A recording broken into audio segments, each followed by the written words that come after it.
Welcome back to the Crochet Crowd as well as my friends over at Yarnspirations.com. I'm your host Mikey. Today is the Itty Crochet Boomerang Shawl.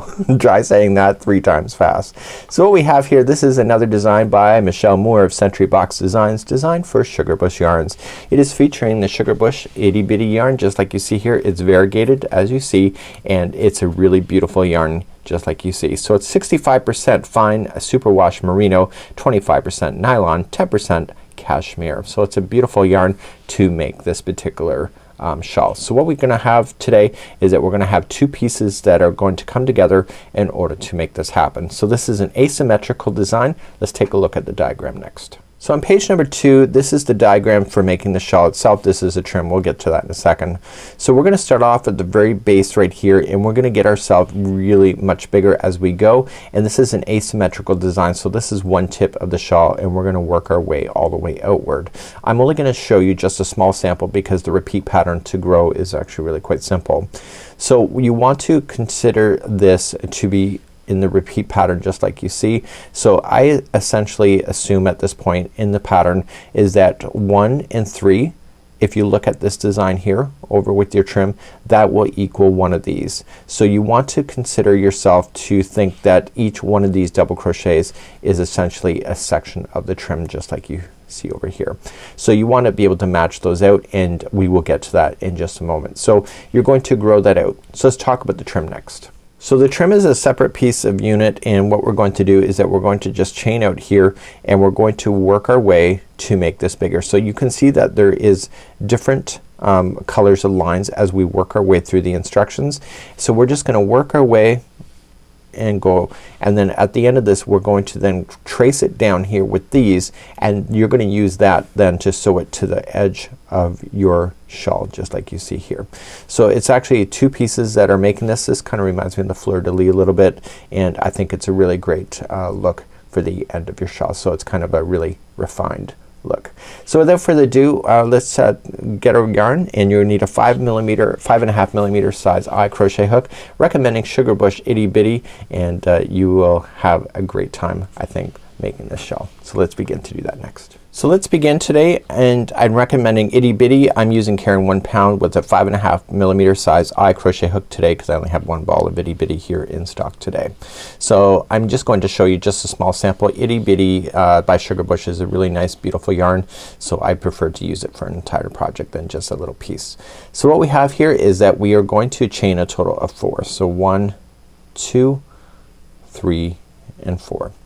And now what you want to do, second chain from the hook, I want you to single crochet. So just 1, and then come to the next one, 2, and the third one is a charm. So that was row number 1. Turn your work, let's do row number 2. So we're gonna chain up 3, counts as a double crochet, and the next one is gonna be 1 double crochet by itself. And here's the fabulous thing, whenever it's a row and it's a double crochet, the final one will always be 3 double crochets. So if you can remember that, that's awesome. So we're gonna go 1, 2, and 3. And so that was row number 2. Let's turn our work, and then let's begin row number 3. So row number 3, always gonna start off the same way. So when it's a single crochet row, here's how it's gonna start. You're gonna chain up 1, and the very first one is gonna have 3 single crochets. So we got 1, 2, and 3. And then what you want to do is that the remaining are gonna be 1 single crochet except for the very final 2. And the very final 2 here, you're gonna put those 2 together. So just put your hook in, pull through, and in the last one, which is the turning chain, in, pull through, and pull through all 3, and you just made 2 together. So let's go through the repeat one more time. So turn your work. It's a double crochet row. So you're gonna chain up 4, counts as a double crochet, and you're gonna double crochet in each one all the way to the end. So we have 1, and I'm not even gonna count because I don't need to, but what I want to do is pay attention to the very last single crochet that exists, which is coming up next, and that one will always have 3 double crochets in it. Okay, so this will happen every time it's a double crochet row. Then you're gonna turn and do the next row. So this is number 5. So it's always gonna start off the same. So chain up 3, and in the first one you want to put 3 singles. So 1, 2 and 3, and now you're gonna single crochet all the way to the end except for the very final 2, and in the very final 2 you'll put the last 2 together. So just pulling it apart. So these 2 will come together. So I got one more to go before I get there. So this one, pull through, and the next one pull through, and then pull through 2. And this is how your growth is gonna be. So turn your work. So you'll chain up 3 double crochet all the way over. The last one you'll put in 3 double crochets to finish. You'll turn your work again, and you'll chain up 1, 3 single crochets in the first one, 1 single crochet in each of them except for the very final 2. You'll put 2 together. You're gonna continue that until it gets to 109 stitches across, or to when you're satisfied with the width of this particular shawl. And then what you wanna do is that you wanna finish off so that you end up with the last row being double crochet at the very end. So the last row should be double crochet. So without further ado, I'm going to just put this aside now, and I'm gonna show you how to do the trim work. So the trim work is completely separate from the project, and you have to sew that onto the edge of your shawl at the end, and just use a whip stitch in order to do that. So what we're gonna have is that I'm gonna start you off, and then we're gonna just come up. So we're gonna chain up 5, and then we're just gonna complete the shawl configuration, and then we're gonna start around and then come in. So use the colors to help you determine what rows that you're on, but once you get yourself established, I think that'll be get really quite easy. And then what you want to do is kind of line these up towards your project to see how the distance. If you wanted to customize, you just make a longer trim, and etc. So let's begin doing the trim. To do the trim work, we're going to start off with the slip knot. Just use an extra long tail, then you can sew that in afterward. So let's begin. We're going to chain a total of 4. So 1, 2, 3 and 4. Now in the very first one, so 4 chain from the hook, I want you to put in 2 double crochet. So 1 and 2, and then I want you to chain 2, and in the same one I want you to put in 3 double crochet. So 1, 2 and 3. So now we're gonna begin that fun configuration that has the nice edging. So let's begin that fun configuration. So I want you to chain a total of 2. So 1 and 2, and I want you to pinch the second one. Now I want you to chain a total of 6. So 1, 2, 3, 4, 5 and it's gonna be 6 in a second. So 6. Right where I'm pinching, I want you to come to the next one that's right above your thumb, and I want you to slip stitch into that one. Then I want you to chain 7.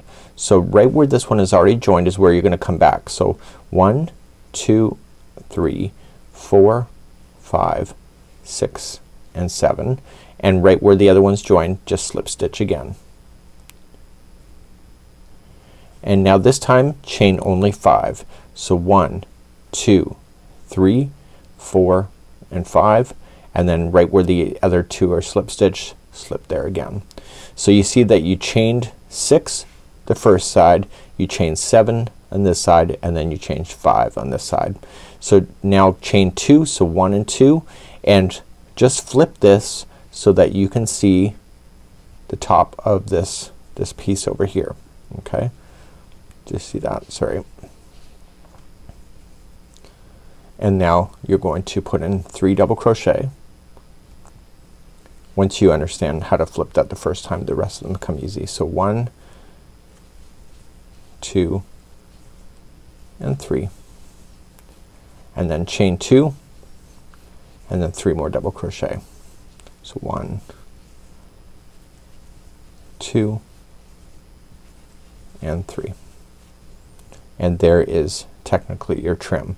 So turn your work. So it shows you doing slip stitches, so we need to get ourselves back here. So we're just gonna slip stitch ourselves back to that position, to the chain 2 space, and we're gonna begin one more time. Okay, so I'm in the chain 2 space. Let's do it again. So you're gonna chain up 3 and put in 2 more double crochet into the same one. Now you're going to chain 2 and put 3 more double crochet into the same one.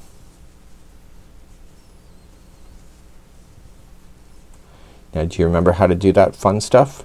So here we go again. So chain 2, 1 and 2 and pinch, and then do 6. So 1, 2, 3, 4, 5 and 6, and the one that's just above where I'm pinching is where you're going to slip stitch.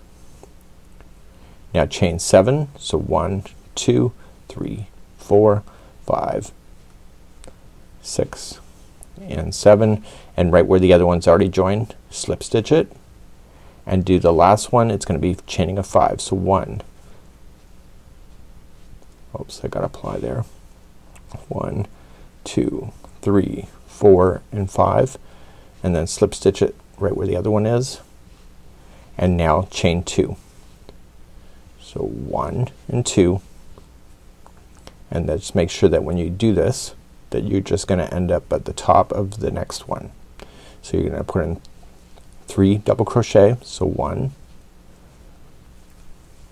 2 and 3, and chain 2 and then 3 back into there. So all you're just gonna do is you're gonna keep doing that so that you get to the width of what you need for your particular shawl, just like you see there. Once you get to the total width that you need, at the end when you're satisfied, you don't fasten off at all.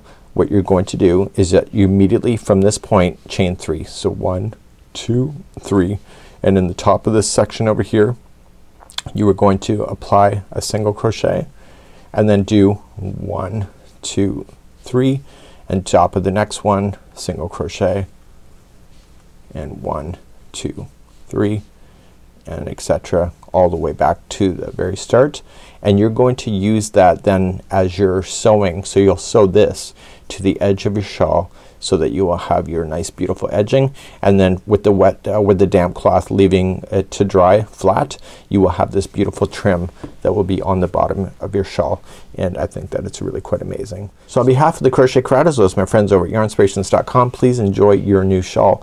I think this is an amazing design and I think you'll have fun, and this is kind of a neat trim idea, something that you may use later in the future. Till next time, see ya.